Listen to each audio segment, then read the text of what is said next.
Hey, hey, hey, happy Saturday.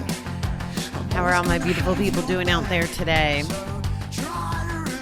I am doing well, trying to get my butt in gear. And nice, fun to-do list for today and for this weekend, and I guess for the next few days as I ramp up to get ready to leave. So I'm in go, go, go mode. At any rate, it's the weekend, and I'm not telling you have to be in go, go, go mode. Hopefully you're taking some time for yourself. Okay, I didn't peek at our big reading, but our inspirational calendar today says, to change your life, you need to change your priorities. I know this to be true. Let's just chat for a second about it in the context of addiction. If my priority was gambling, would I be helping people? Probably not, because the gambling would have been my priority. If I was gambling, would I take care of my mental health or my physical health? Nope, probably not. If I was gambling, would I be taking care of my finances? Nope, absolutely not. So would my life change? Would it be different if I was still gambling? 100%. But because I stopped gambling, I'm changing my life. I'm changing my priorities, and life gets better. That's kind of the cool cycle of it. And that's part of why I think that alcohol was kind of easy to remove from my universe, so to speak. Although I'm still not declaring that I'm quitting forever. But it's not a priority because all the other things I'm doing are. Because my work is, because my routine is, because my health is. So, if you want to change your life, change your priorities. Love that. Okay, Rita Cummings says, when I finally was able to let go, I felt I had been given a life transplant. Stick like glue stuck on you once would have been the theme song for many of us when it came to our relationships. Fearing abandonment, we latched onto our loved ones for dear life. We were possessive and jealous. Unacquainted with our resources, we had no trust in our ability to be alone. So when problems arose, we panicked. We cried, pleaded, controlled, schemed, smothered, even terrorized our loved ones for fear they would leave us. Sadly, we found that the more we manipulated and tried to control their behavior, the more they fought back, retreated, and moved away from us. Caught in a vicious cycle of control, we finally lost all control. Then we began to learn, the hard way, that peace of mind and freedom are only found through letting go and letting others move toward and away from us at their own pace. Most important, we learned that we had much to learn about relationships. Our childhoods being what they were, we learned little about what it takes to make a healthy relationship. The first and most loving step in this process is to detach from the problems of others. As we learn to let go, we find a serenity that transforms our lives. Today, let me let go. Help me understand that each person needs to work through his or her own problems. This was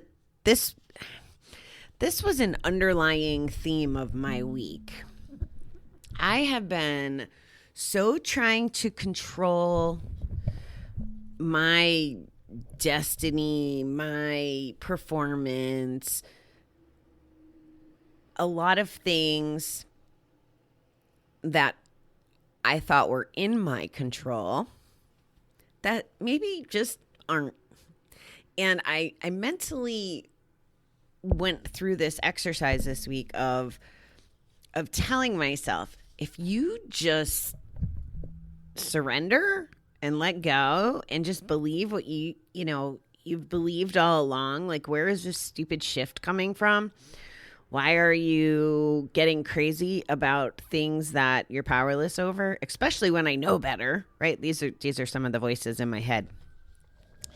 And this definitely applies to life stuff, but also to relationships, as this reading pointed out. Of course, there's freaking really loud sirens going by. Sorry, guys. Fearing abandonment, we latched onto our loved ones for dear life. We were possessive and jealous. Unacquainted with our resources, we had no trust in our ability to be alone. I will be honest, guys. This, from a relationship standpoint, I don't connect to it as much because for me, my independence was the relationship that I wanted to have. It was like I was out to prove something to myself and to the world that I didn't need anyone. And I never really, I don't know that I hung on to other people. I actually was escaping people a lot of time. When problems happened, we panicked. We cried, pleaded, controlled, schemed, smothered, even terrorized our loved ones for fear they would leave us. Now this I've done. I've done the crying, controlling, scheming, smothering. I'm sure I was a way more horrible person and had a lot more of these traits when I was married than I even can think of recognizing now. We found that the more we manipulated and tried to control their behavior, the more they fought back, retreated, and moved away from us. I feel like I can relate to that from the other person's side, not the person doing it, but being the recipient on that. And not from my husband, but I can see this with some of the relationships that I've had, not just romantic, but manipulating and trying to control people's behavior. That's part of our MO as gamblers, right? Because we want to get to what we want to get to and we want things the way we want. It all comes down to control. Caught in a vicious cycle of control, we finally lost all control. I think that is definitely relative. The first thing that popped in my head was trying to control my gambling when I was getting all those free play when I relapsed. I thought I can control the situation. I would go in and I'm going to just use their free play, turn it into real money, and then I was going to leave. Because the way it worked in Kansas City, it wasn't like you could just cash it out. You had to recycle it, for lack of a better word. I don't like going deep on that kind of stuff. But what happened after week of trying to do this, to try to convince myself that I can take my money back, I totally lost control. And then it was too late. Then I was just totally engrossed in it. And, it took a year to get back away from it. And it can be the same way in relationships. I think of the relationships where people stay too long.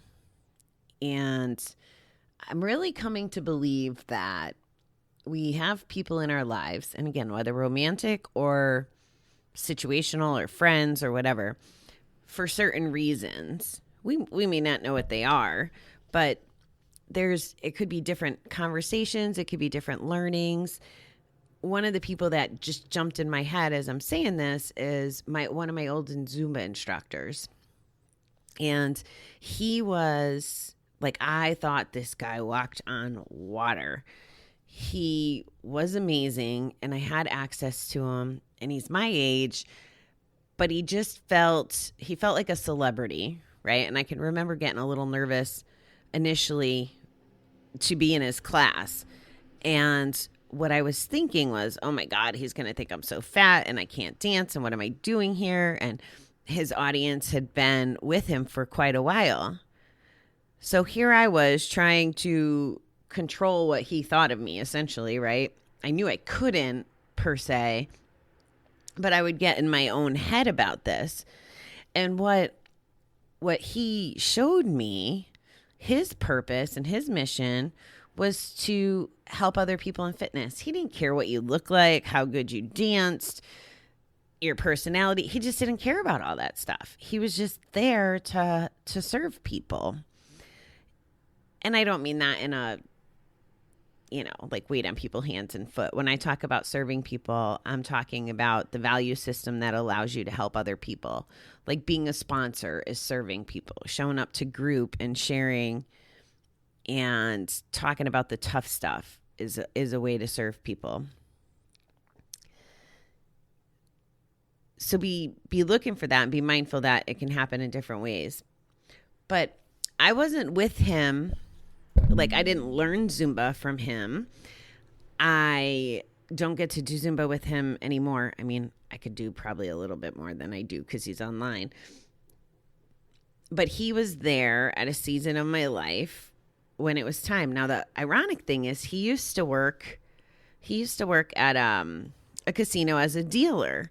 And we had this conversation one time and I was like, really? I can't picture you as a dealer. And what he said to me, and this freaking stuck with me because this is perspective right here. He said, well, Bobby, I'm a performer. And that's all dealers are, is they're performing. And I was like, whoa. Like my mind was blown. I never thought of a dealer that way. Like they have to keep their game face on and they have to, deal with a lot of crap. I mean, if you think about the crap that we put out. And it was just very interesting to me. And then as I was going through my boy stuff, I was comparing the guy to this mentor because this Zumba mentor made some really, really brave, badass decisions in his life.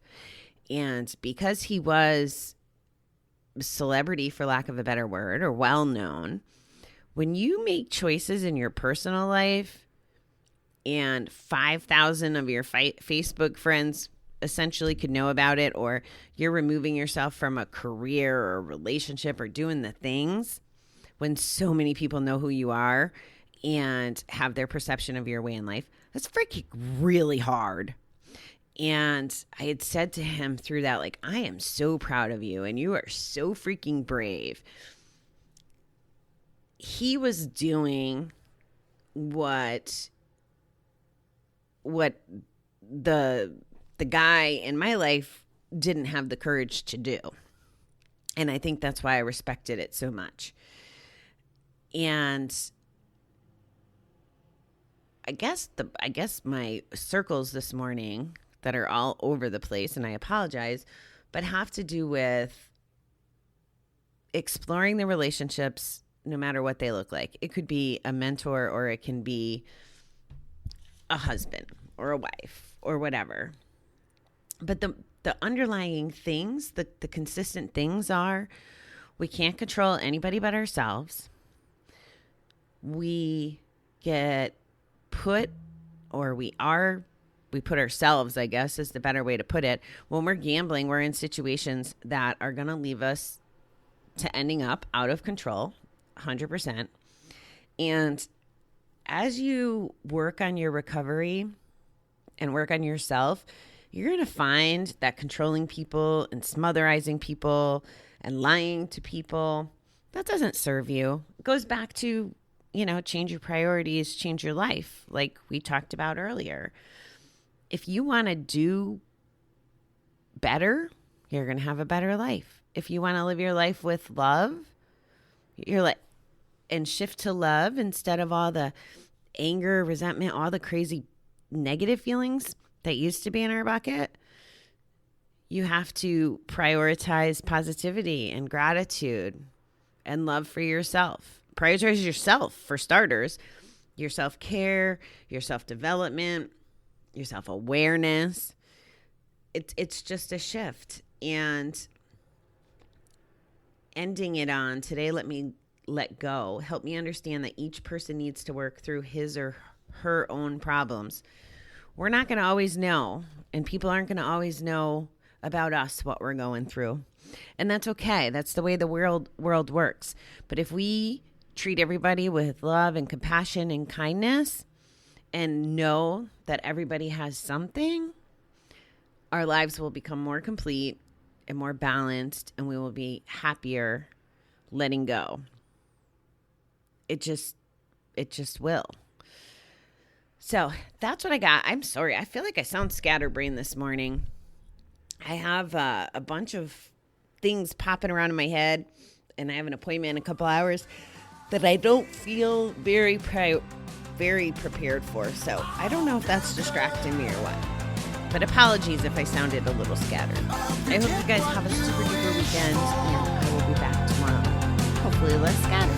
Thanks, beautiful people.